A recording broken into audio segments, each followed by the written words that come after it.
Número 3, para ser salvo entonces se requiere arrepentimiento y fe. Pero número 4, ¿quién nos da la capacidad de arrepentirnos y de tener fe? Dios mismo. Ahora, número 5, no todos serán salvos. Cuando vamos al texto bíblico encontramos una noticia que quizás nos puede parecer no muy grata, pero es una realidad. No todos serán salvos. Jesús dijo en Mateo capítulo 7, versículo 13, entrad por la puerta estrecha, porque ancha es la puerta y espacioso el camino que lleva a la perdición, y muchos son los que entran por ella. Porque estrecha es la puerta y angosto el camino que lleva a la vida, y pocos son los que la hallan. Mis queridos hermanos, Jesús está diciendo, hay dos puertas, una es ancha y una es estrecha. Hay dos caminos, uno es amplio y otro es estrecho. Y hay dos destinos, uno es muerte y uno es vida. Y hay dos tipos de personas, los que van por la puerta ancha a la perdición y los que van por la puerta estrecha a la salvación. No todos pasarán por la puerta estrecha. Mateo capítulo 25, versículo 31, Jesús también dijo esto enfáticamente. Mateo 25, 31, cuando el Hijo del Hombre venga en su gloria y todos los santos ángeles con él, entonces se sentará en su trono de gloria y serán reunidas delante de él todas las naciones y apartará los unos de los otros, como aparta el pastor las ovejas, los cabritos. Note que quien va a apartar no somos nosotros. Nosotros no somos quienes, oye, no, pues tú si eres hijo de Dios, tú no pareces, ¿verdad? Vete para allá y tú vete para acá. No somos nosotros los que nos vamos a ir a parar en un lugar donde dice salvos. Yo voy aquí. Quien va a apartar, quien va a decidir, quién es el juez, es Cristo. Pero otra vez Él mismo nos está diciendo, hay unos que son ovejas y hay unos que son cabritos, que no son del rebaño de las ovejas del buen pastor. Mateo capítulo 25, en ese mismo capítulo, versículo 26, Jesús también dice, ¿e irán estos? ¿A dónde? ¿E irán estos al castigo eterno? Y los justos a la vida eterna. Ahora, ¿por qué van a ir a estos al castigo eterno? Porque todo ser humano es pecador y merece ese castigo eterno. Pero hay unos que no van a ir a ese castigo eterno.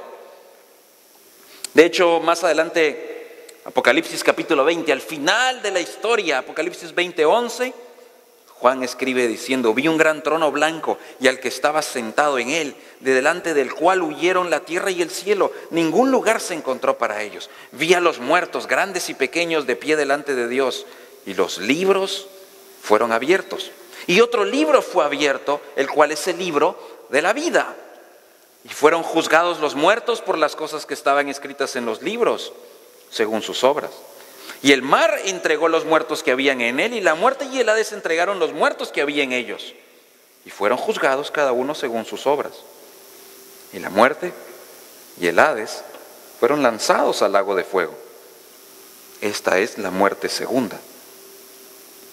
Y el que no se halló inscrito en el libro de la vida fue lanzado al lago de fuego.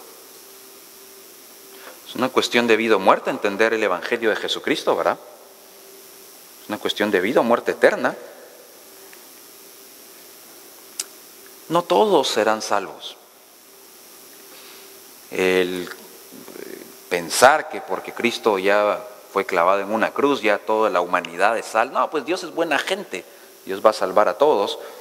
No es lo que la Biblia enseña. Esa falsa doctrina se llama universalismo. Y no es lo que la Biblia enseña.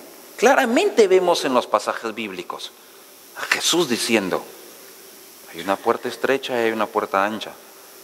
Hay unos que su nombre está en el libro y otros no. Todo ser humano es pecador, merece el castigo eterno. Cristo murió por nosotros para pagar por nuestros pecados. Necesitamos arrepentirnos y tener fe. Dios pone en nosotros la capacidad de arrepentirnos y tener fe. Pero número 5, no todos serán salvos. Ahora, ¿qué otra cosa habla claramente la Biblia? La Biblia habla claramente en número 6 que Dios ha seleccionado a algunos para que sean salvos.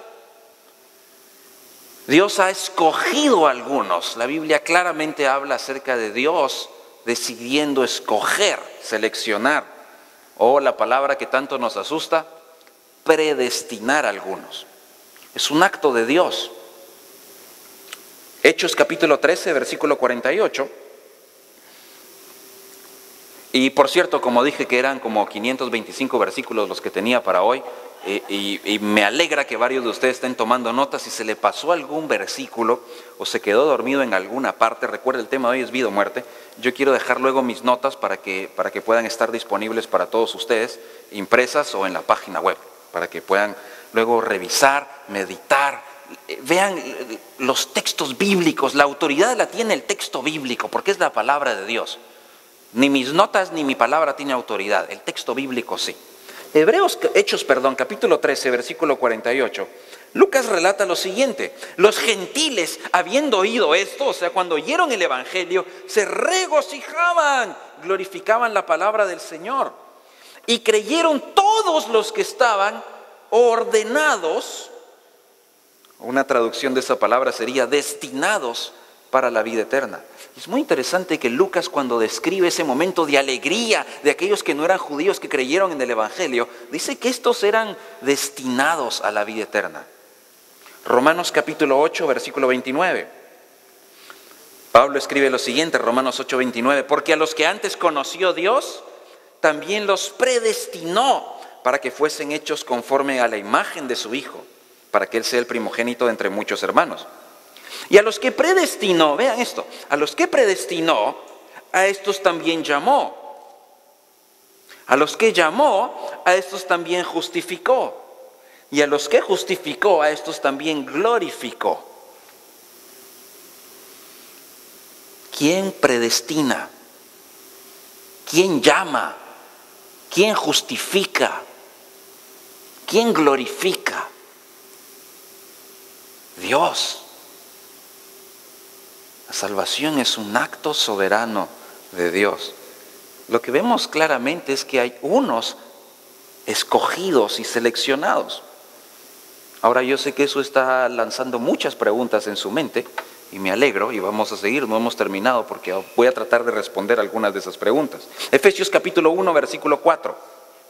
Efesios 1:4, Pablo exclama diciendo: bendito sea el Dios y Padre de nuestro Señor Jesucristo, que nos bendijo con toda bendición espiritual en los lugares celestiales en Cristo, según nos escogió en Él antes de la fundación del mundo, para que fuésemos santos, sin mancha delante de Él, en amor, habiéndonos predestinado para ser adoptados hijos suyos por medio de Jesucristo, según el puro afecto de su voluntad.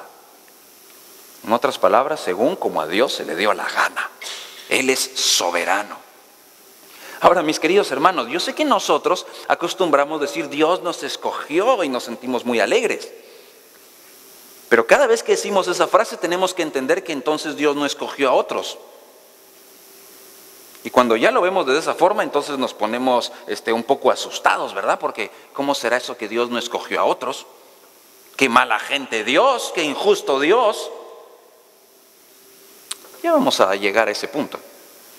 Por ahora lo que quiero enfatizar es, número 1, todo ser humano es pecador y merece el castigo eterno. Pero número 2, Cristo murió por ese pecado. Número 3, lo que hay que hacer es arrepentirse y tener fe. Número 4, Dios pone en nosotros la capacidad de arrepentirnos y de tener fe. Hasta ahí vamos bien, pero ahora empiezan las verdades complicadas de lo que la Biblia enseña. Número 5, no todos son salvos. Número 6, porque Dios ha seleccionado a algunos para ser salvos. Dios escoge, selecciona, predestina. Ahora, tenemos que aclarar que la predestinación, como lo vemos en estos textos bíblicos y otros más, no es lo mismo que lo que llamamos la postdestinación. A veces pensamos que la predestinación es otra cosa. A veces pensamos lo siguiente: Dios conoce todo, ¿sí o no?